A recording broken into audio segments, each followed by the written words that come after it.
let's talk about the 6 types because this is super important for you to understand. And some of this we couldn't really understand when I started counseling, which would have been in the late 80s, early 90s, because neuroscience was just developing at that same point. And it wasn't years into helping clients that the neuroscience was able to help us with some of this. And so the first type of sex addict I want to talk about today is the biological sex addict. And the biological sex addict is someone who basically hijacks their sexual templates. And so let me explain that to you. When we have a sexual experience, and most of you've had a sexual experience, I'm thinking by now, you have this thing called an orgasm. Boom, right? Now that feels incredibly good. But neurologically, what happens in your brain is you get this flood, these endogenous opiates, and there's a wide range. You discover more and more and more as they study this. Earlier was just endorphins and enkephalins and stuff like that, but now it's this whole chemical mix that hits your brain that's stronger than heroin, and boom, your body gets this incredible pleasure, and it's extraordinary, amazing, right? But here's the trick: whatever you're looking at during a sexual encounter, you literally attach to, and your brain records and wants to have that event again with that stimuli. And so most of you are counselors, and so you got your Psych 101, and you remember Pavlov's dog, right? So ring the bell, feed the dog. Ring the bell, feed the dog. So whatever you're looking at, real or imaginary, and that's the trick. Because also neuroscience tells us that your brain cannot distinguish between real or imaginary. So if I imagine a football, my brain is going to respond to as if I was looking at a football. So when you have someone who's looking at a real person, they can attach relationally, right? That's relational sex, or they can attach in an object way. So in an object way, they're not connected spiritually or emotionally. And so when a man or a woman is fantasizing, or they're looking at pornography over here, they're literally attaching to the soulless image, okay? And they're attaching to the themes physiologically, what the person looks like, or the verbalness of what's going on, the messages or the themes. And so they can attach in so many different ways. But ring this bell, feed the dog, ring this bell, feed the dog. Now, I have done over 5,000 sexual assessments. Okay, so I'm not talking again from a philosophical standpoint, I'm talking from experiential. And when I go through with a sex addict and I go through their masturbation history, I'm going to walk you through that later. Okay, many of them start somewhere between 10 and 13, and they start masturbating to pornography and fantasy, and they don't know that they're attaching to another world. They don't know they're attaching to another voice. And this is why, articles have been written on 20-year-olds who can't get erections with real women because they are so neurologically attached. Their sexual template is attached to the object world to the point where it will actually prefer the object world over a real person because they feel inadequate emotionally, spiritually, and even communication skill wise to talk to women or have that interactive conversation during sexuality, which if we get to, remind me, I might share with you how to have the best sex of your life.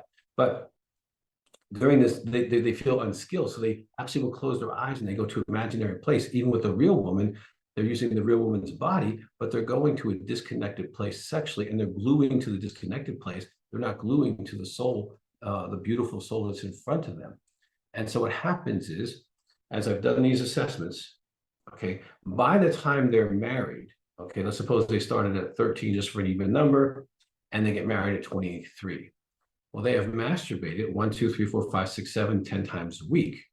Well, that will add up over 10 years to be thousands of sexual encounters without a person.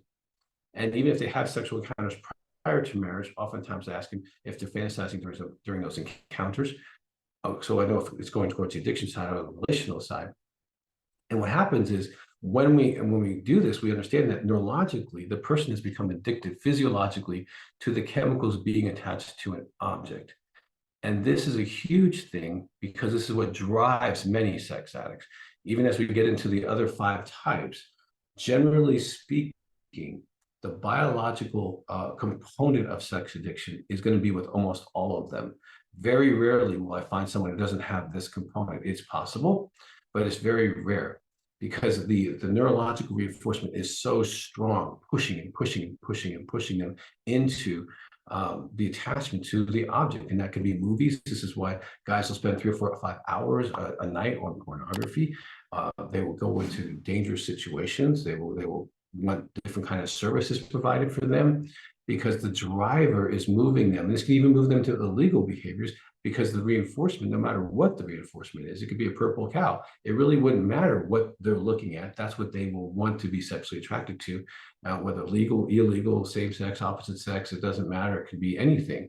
And I've heard stories that would make you crazy. It's like, wow, okay, I know how you got there looking at your history, but it makes sense why you're attracted to X, because X was your neurological reinforcement.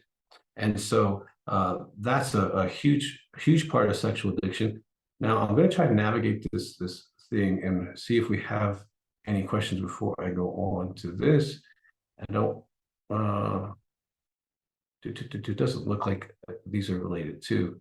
So I want to just explain to you, a pure biological sex addict will appear in your office about 10 to 15% of the time. And I think I want to just walk through this guy or gal because I'll never forget my first one. He was married, never had sex before marriage. He was completely a sex addict. He came from a very good family. Mom and dad were good. They were emotionally, spiritually connected. They were financially stable. There was no trauma in his life whatsoever. And he basically did this to himself. He basically, through the masturbation ejaculation response, he created a sexual addiction to pornography. And now his treatment will be similar as far as the beginning of it, but his recovery will be so much faster because he doesn't have to do all the work of someone who's been traumatized, neglected, or having those experiences. And so this person's treatment will be quicker, but it'll be similar in the beginning as far as the behavioral parts that we'll get into later. So the first type of a sex addict is a biological sex addict. And again, when you're working with sexual addiction, oftentimes you're looking at dyads and triads as to what type. I've had people that were literally, 4 of the 6 or 5 of the 6. Okay. And so as we go through these and you're going to be doing your intake form, you'll be able to go, okay, got that one, we got that. Okay. This is the 3 reasons why you're a sex addict. Let's walk through them. So that's the biological sex addict.